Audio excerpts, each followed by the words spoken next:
and gentlemen, please welcome Secretary of State Brian Kemp. Thank you very much. Good afternoon, and Commissioner, thank you for that wonderful introduction. And I know when you were saying that everybody needed to worry us, I want to tell you all not to worry me. Worry my Chief of Staff, Tim Fleming. He's in the back of the room. He's currently a Newton County Commissioner. Didn't run again, so he'll be familiar with all county commission questions you may have, and he can handle all that. And I'm just kidding. You can bother me anytime. But I did want y'all to know Tim's in our office and serving, and certainly brings a lot of wealth from what county commissioners and local governments are dealing with every day. I feel certain I brought home a pecan pie that's in the back of my truck because I had to spend the night in Atlanta last night, but I feel certain at the airport we're going to be selling pecans, aren't we? Right.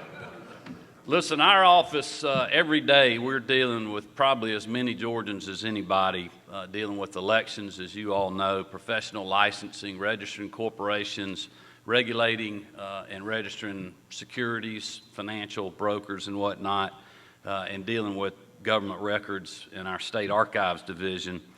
And since 2008, we, including this year's cut that the governor's asked us to provide again, our budget in the office is going to be reduced to almost 29%.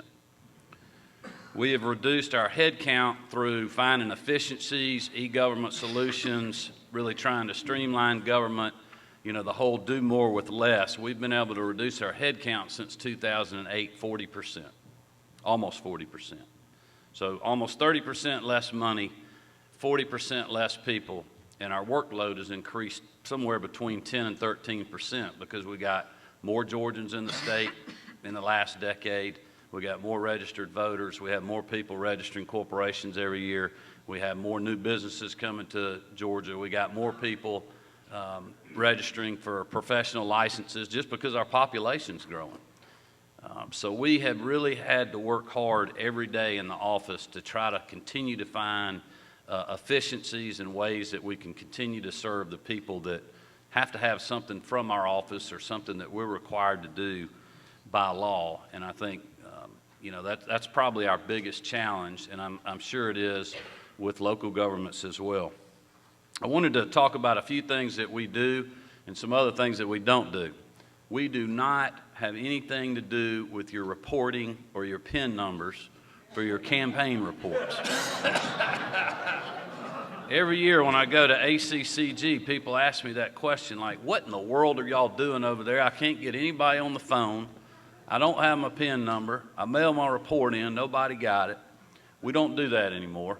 It's an attached agency. The only reason that the Secretary of State is associated with ethics or campaign finance is their money flows through us to their agency, which is an attached agency of state government. So I wanted to make sure you knew that. We'll be glad to give you their phone number or anything else you need.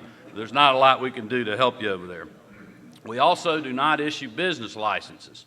A lot of people think that from the county level that the Secretary of State issues business licenses. That's not the case. It is the counties that do that. I think there's still some counties that don't issue business licenses, and that gets kind of confusing because a lot of places you can't get a business license without having a professional license, which is what we do at the Secretary of State's office. We've got almost 500,000 Georgians. I'm sure many of you in the room are licensed by us in one manner or another, everything from accountants to wastewater treatment operators and everything in between. But we do that, and we certainly have been in discussions with ACCG about how we check people's business licenses and make sure they have that and their professional license or vice versa. So I know we'll probably be working together on that in the future. The big thing people associate with us, obviously, is elections. You know, I am the chief elections official for the state of Georgia.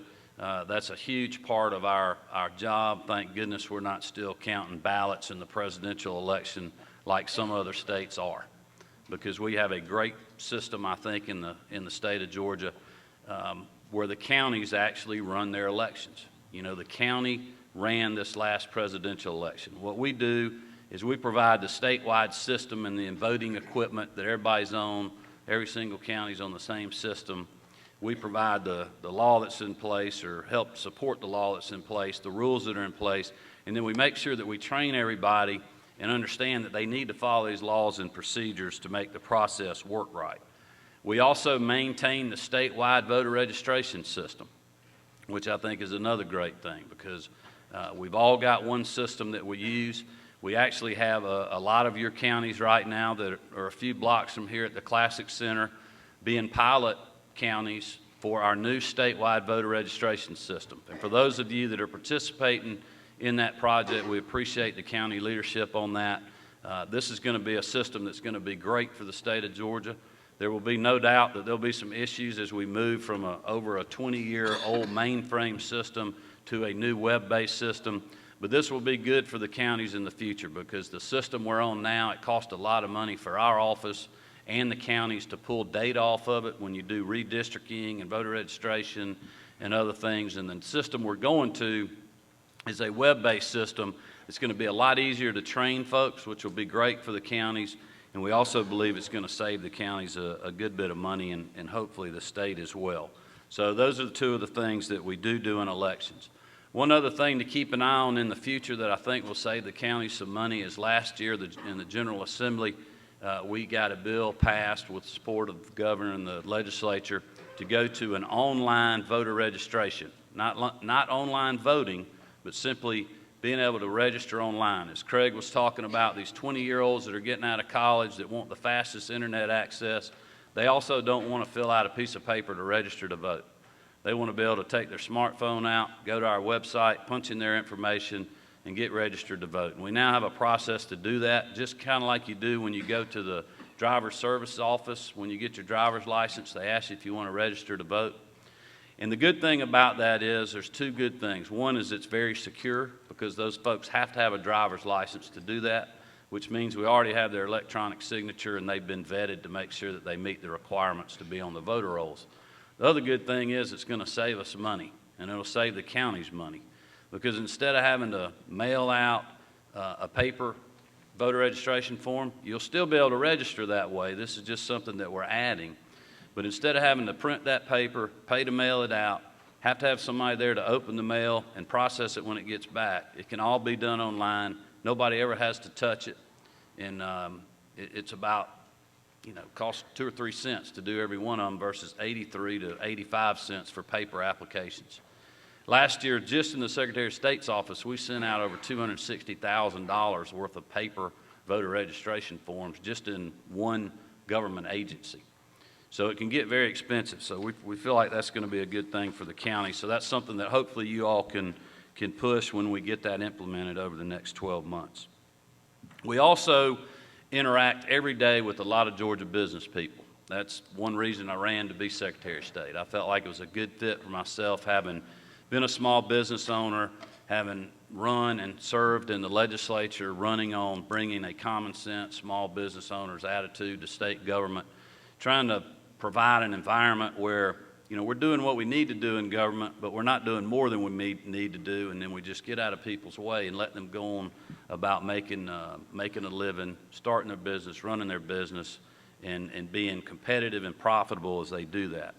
But through corporate registration and professional licensing and regulating securities, we deal with an awful lot of business people every day.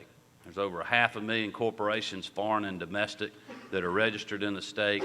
We license almost 500,000 Georgians, as I mentioned earlier, and I don't know, we got thousands of financial brokers and broker dealers and advisors in the state that we also regulate. And I wanted to mention one other thing about the competitiveness initiative that Craig Lesser talked about that the governor had. And every single region we went to in the state, I think I went to 11 out of the 12 meetings. Every single one of those, the number one issue was there's too much government regulation. The hardest problem to figure out was when you'd ask, well, where is it? What needs to be fixed? And of course, a lot of the complaint was at the federal level, which there was not a whole lot we can do about that other than give good ideas to our congressmen and U.S. senators and, work with the National Chamber of Commerce and things of that nature. But I will tell you, there is also a lot of regulation and government red tape at the state level and at the county level as well. You know, as a small business owner, I dealt with that, you know, right here in Athens, Clarke County, and in the surrounding counties as well. I mean, I think that's something that every county in the state can work on. It's certainly something that we work on in the Secretary of State's office every day. We created a Cut Red Tape website where any Georgian, any business owner, anybody that's just got a good idea about how we can streamline government, whether it's in my department, the ag department, community affairs, whatever it is, they can go online and give us that idea. I think that's something that you may want to consider at the local level, because it just doesn't, we can't just blame the feds, and we can't just take care of our own shop in state government. If we're going to truly make the state competitive going to the future and say, hey, we're going to be the most competitive state in the Southeast despite what's going on in Washington or anywhere else, and position ourselves to compete with the world, we've got to do it at all levels of government, like Craig said. And I think that's probably, in closing, my main message to you is to really look when you get in office and see, you know, can we do like the Secretary of State's office did and let people renew their professional license online, where they're not having to fill out a piece of paper. They're not having to deal with a government employee. They can do it 24 hours a day, 7 days a week. You know, starting your business online, which we can now do, renewing your corporation online, which takes just minutes versus an old process that could take weeks. You know, what can you do at the local level that's the same, those same type of efficiencies? And I think it will amaze you if you look at things like that, think about ideas, you'll be amazed at how just little things like that in government. You may not think it's that big a deal, but if you do 15 or 20 of those, it is a big deal. Looking forward to your questions. Thank you.